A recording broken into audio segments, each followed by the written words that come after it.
السلام عليكم ورحمة الله وبركاته. إن الحمد لله نحمده ونستعينه ونستغفره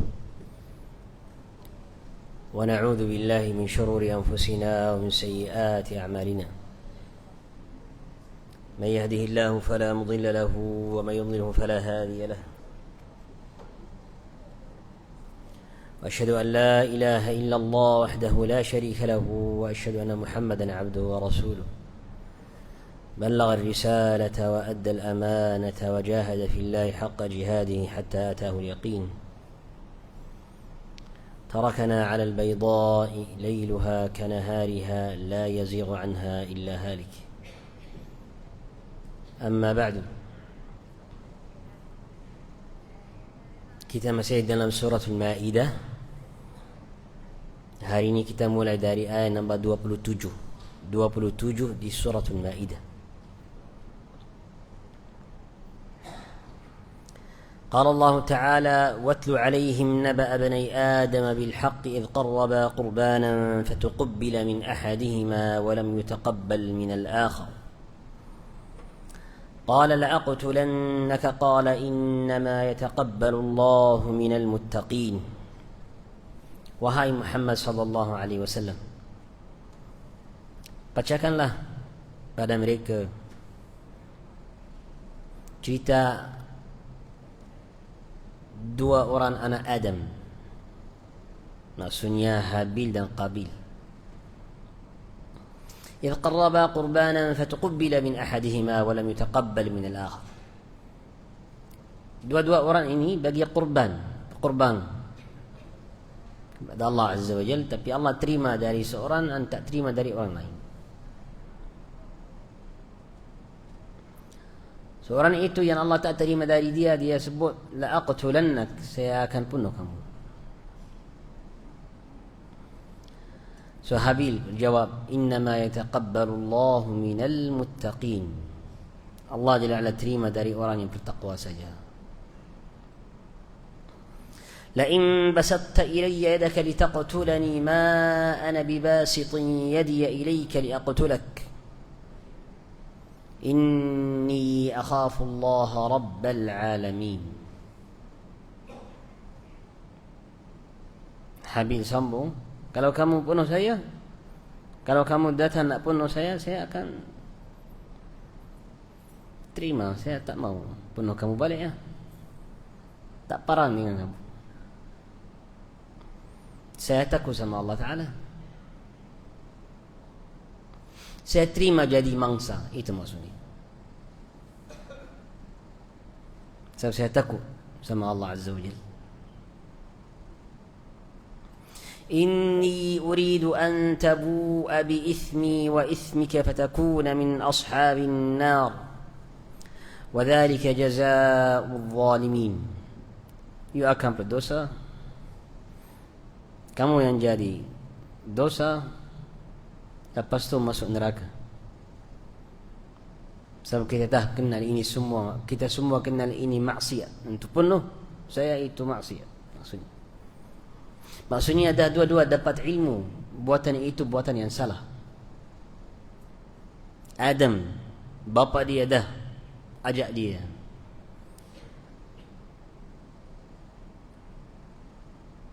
فطوعت له نفسه قتل أخيه فقتله فأصبح من الخاسرين. طوعت له نفسه maksudnya hasad, dengki yang di hatinya mendorong dia untuk bunuh saudaranya Habil. Motivasi maksiat ini nafsuhu, hasad ni, dengki yang di hati ni. Itu sebab. Fa-asbaha minal khasirin. Dah lepas maksiat itu dia jadi dari orang khasirin, yang rugi dunia dan akhirat. Khasirin, rugi dunia, rugi akhirat. Macam mana? Kita akan menjelaskan. Ini cerita dua orang anak Adam. Bnai Adam, maksudnya dua-dua ini langsung dari Adam, anak Adam. وجاء من حديث ابن مسعود في الصحيحين قال ابن آدم الأول, maksudnya yang pertama dari anak Adam. Maksudnya Qabil anak Adam yang pertama, yang solong.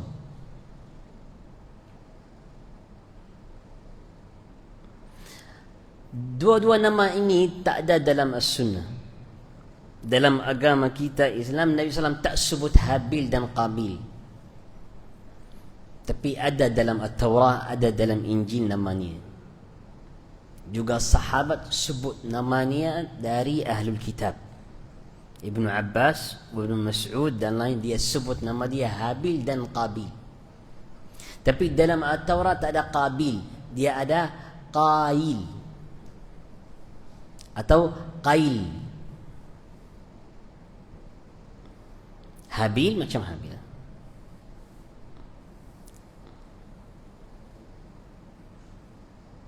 Cerita ini ada dalam Al-Quran, ada dalam Bible. Faedah kisah-kisah yang ada dalam Al-Quran 3 macam. Yang pertama, kisah yang ada dalam Al-Quran juga ada dalam buku sebelum kita.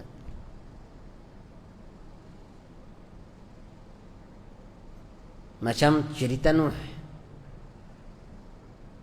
macam cerita Adam dan Iblis, macam cerita siapa? Habil dan Qabil. Yang kedua, yang ada dalam Al-Quran tapi tak ada dalam buku sebelum kita.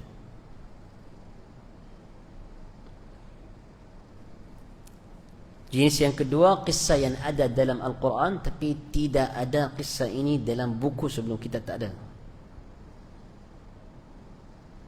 Contohnya kisah Ashabul Kahf. Sahabat-sahabat yang masuk gua itu dalam suratul Kahfi memang dalam Al-Quran sahaja. Ini yang kedua.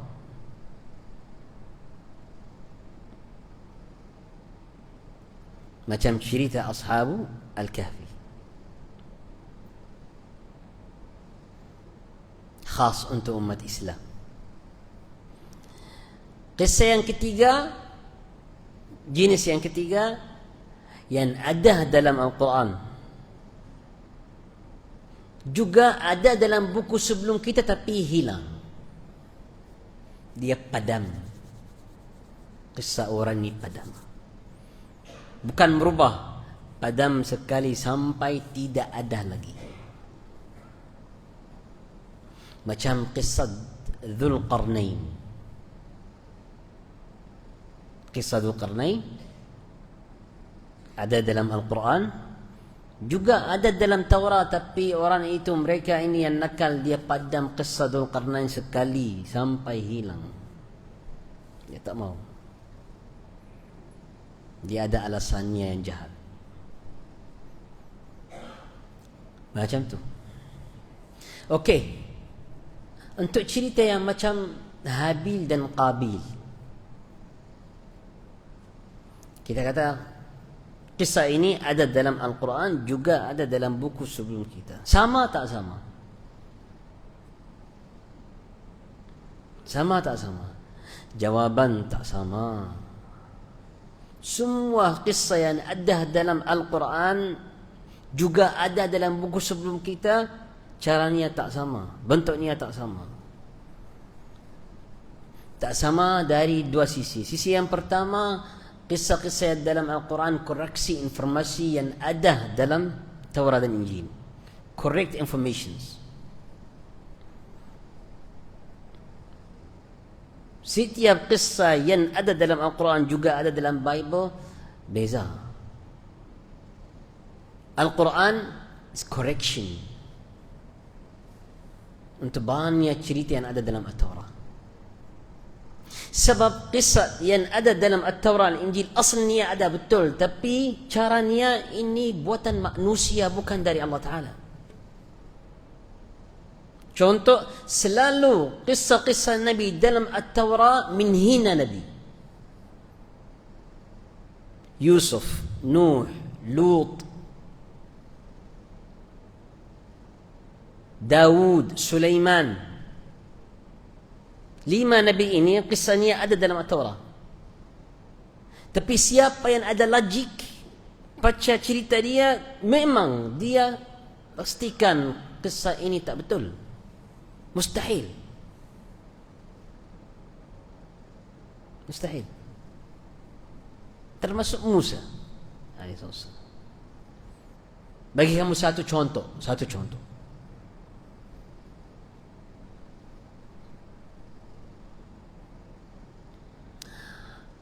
Tentang siapa? Tentang Sulaiman.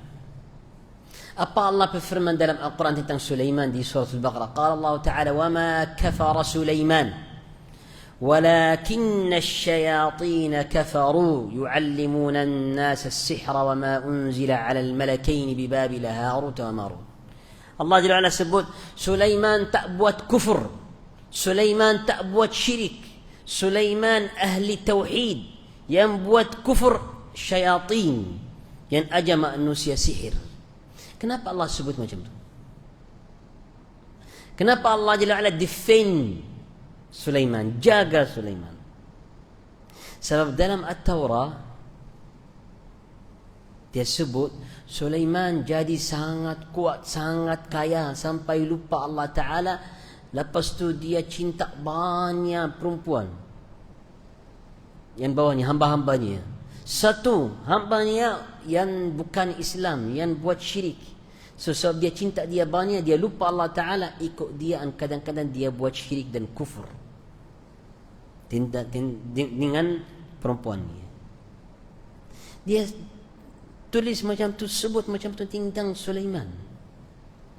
Sangat kuat dengan majid, dengan sihir, sampai dia lupa Allah Ta'ala.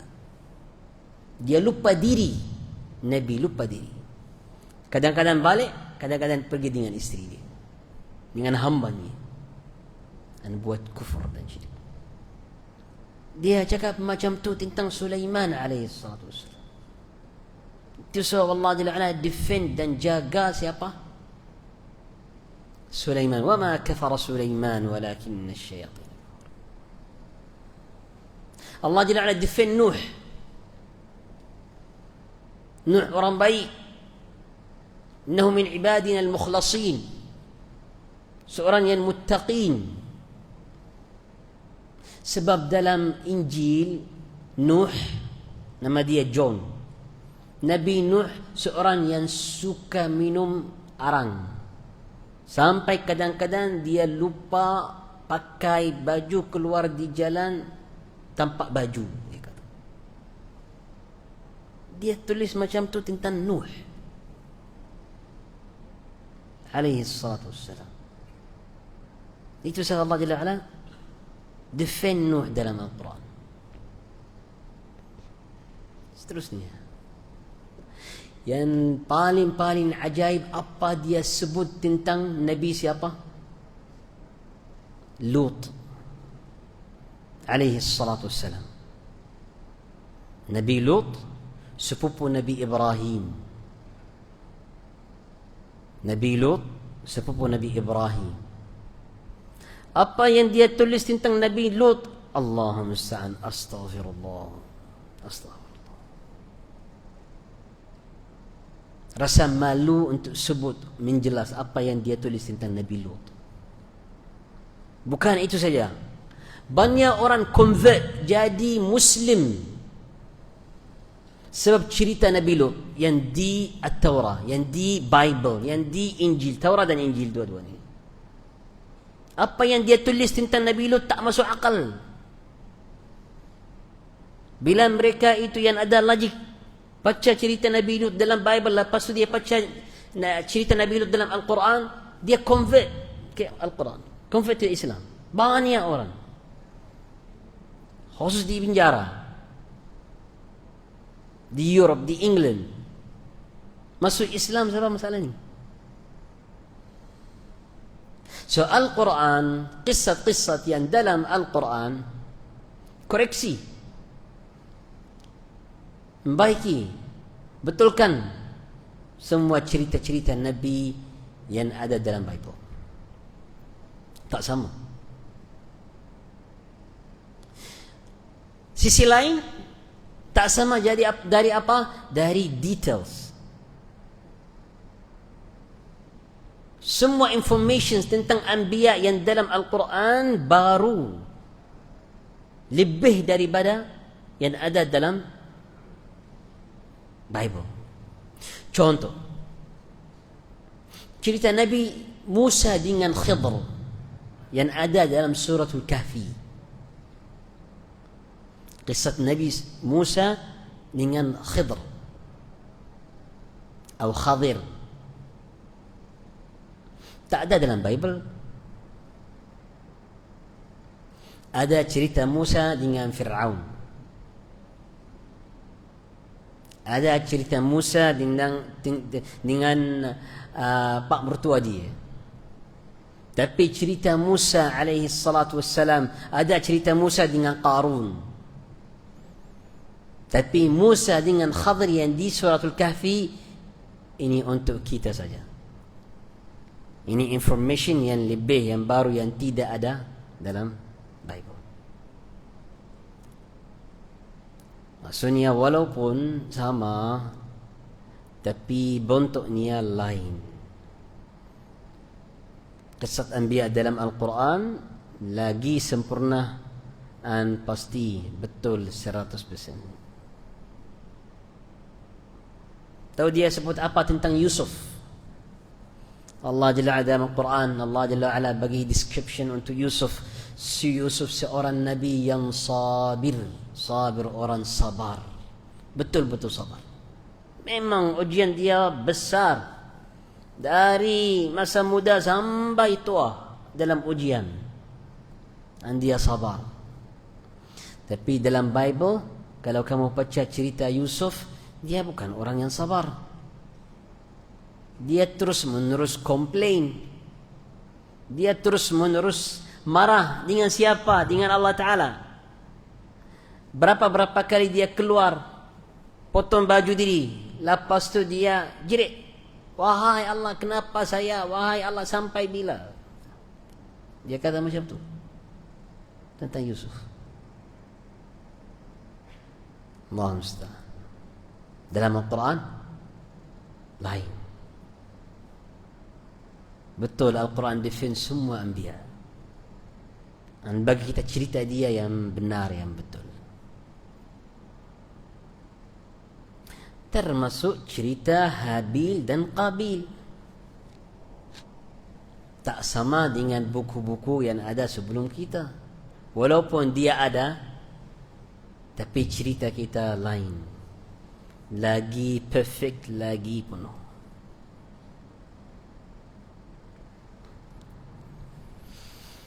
Nabi sallallahu alaihi wasallam bersabda, pembunuhan itu pembunuhan yang pertama antara manusia. Pembunuhan itu yang Qabil buat untuk Habil, yang Qabil buat terhadap Qabil, yang Qabil buat terhadap Habil, pembunuhan yang pertama. Tapi soalan, maksudnya ini maksiat yang pertama? Jawaban bukan. Maksiat yang pertama maksiat iblis. Bila dia tak terima perintah Allah Ta'ala dan tak buat sujud terhadap Adam. Sebabnya apa? Sebabnya kibr, sombong dari iblis. Tapi antara anak-anak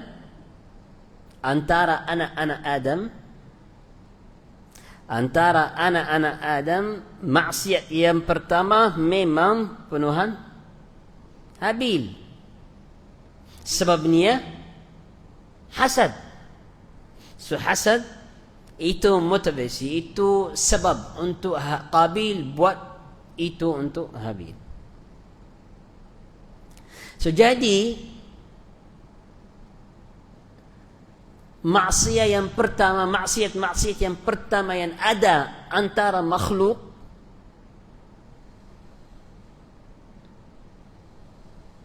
kibr dan hasad, sombong dan dengki. Dari sombong, iblis tak buat sujud, tak terima perintah Allah Ta'ala. Dari dengki, Qabil, hasil dengki Qabil membunuh Habil. Kita keluarkan maksiat apa? Adam alaihi salatu wassalam bila dia apa? Ikut wiswas iblis dan makan dari pokok itu. Sebab Allah dah maaf dia. Keluar.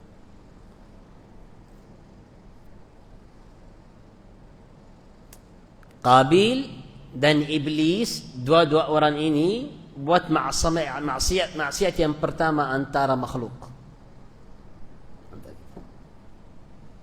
Yang Allah sebut, yang kita kenal, yang Allah sebut dalam Al-Quran, al-kibr wal-hasad.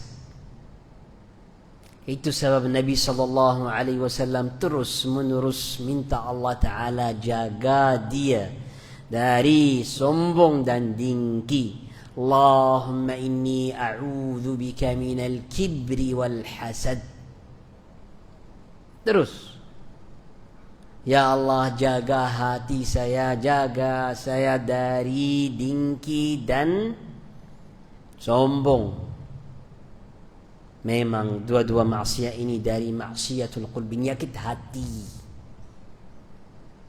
yang paling bahaya. Bila hati kamu penuh dengan sombong dan dengan dengki, memang pasti kamu jauh. Sombong berhenti kamu dari belajaran agama, belajaran ilmu, belajaran akhlak.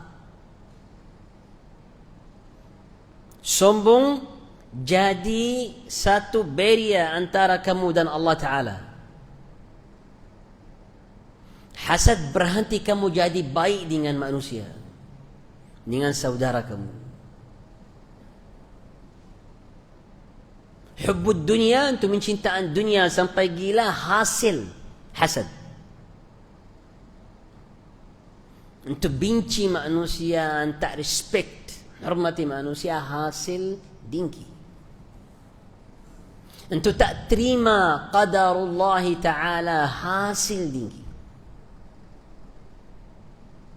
Tak rida dengan qadarullah Ta'ala, hasil dengki. Untuk terus menerus hidup dalam tekanan, pressure, hasil sombong dan dengki. Sallallahu alaihi wasallam. Memang semua musibah-musibah yang ada dalam dunia, masaib yang ada di dunia, hasil dua-dua penyakit itu di hati. Tapi subhanallah, setiap orang pasti ada dengki dan sombong. Tapi macam mana kamu kontrol dia? قال الإمام ابن تيمية رحمه الله تعالى: ما من جسد يخلو من حسد.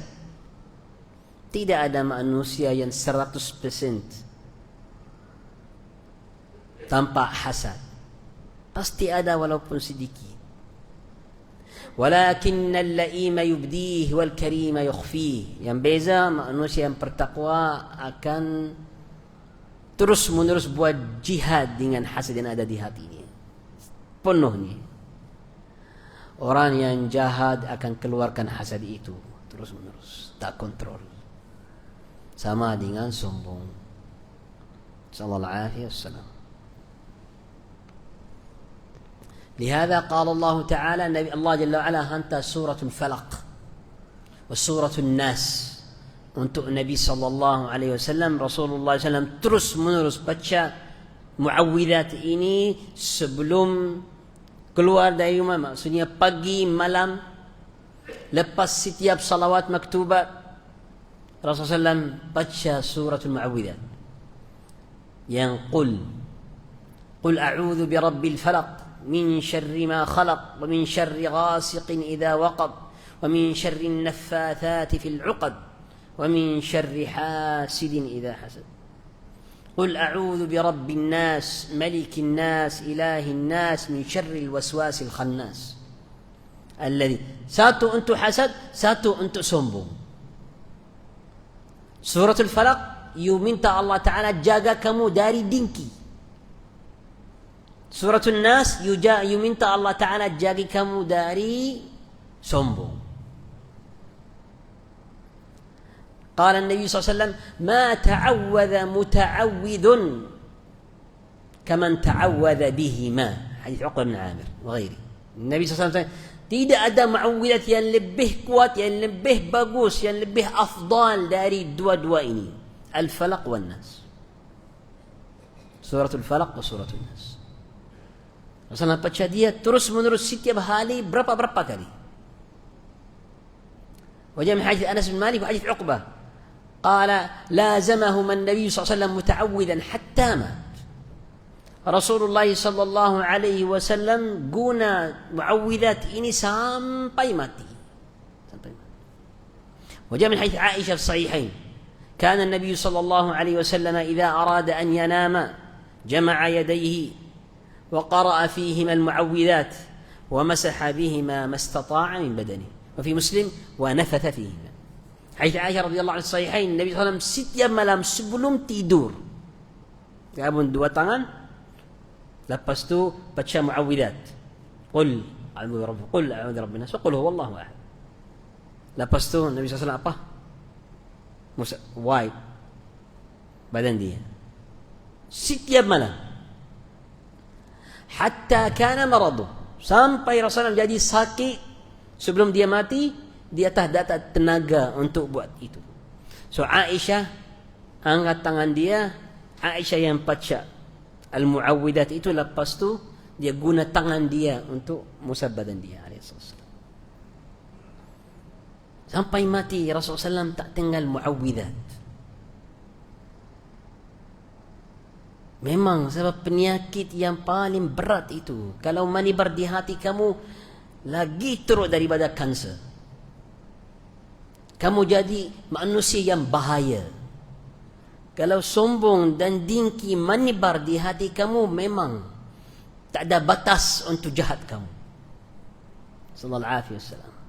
Kamu salat 5 kali setiap hari di masjid, dari sini masuk hasanat, dari sana keluar hasanat. Dengan dengki dan sombong itu, a'udzubillah. You masuk saf awal salat 5 kali setiap hari perjamaat, Masya Allah. Tapi kamu keluar dari masjid, jadi manusia yang bahaya untuk community, untuk society. Sebab hasad dan kibr. Sallallahu alaihi wasallam. Kibr bagi kamu hidup yang illusion, kamu tak hidup dalam reality. Hasad akhlak kamu jadi sangat teruk dengan manusia. Itu Nabi sallallahu alaihi wasallam, manusia yang paling sempurna, setiap hari minta Allah Ta'ala jaga hatinya dari kibr dan hasad. Guna ini doa dalam sujud kamu, Allahumma inni a'udzu bika minal kibri wal hasad. Ya Allah, jaga saya dari sombong dan dengki. Baca muawwidat terus menerus macam Nabi sallallahu alaihi wasallam. Cukup insyaAllah untuk hari ini. Kita akan sambung cerita ini di masa depan. Jazakumullah khairan. Subhanaka bihamdik. Asyhadu an la ilaha illa anta. Astaghfiruka wa atubu ilaika. Wassalamu alaikum warahmatullahi wabarakatuh.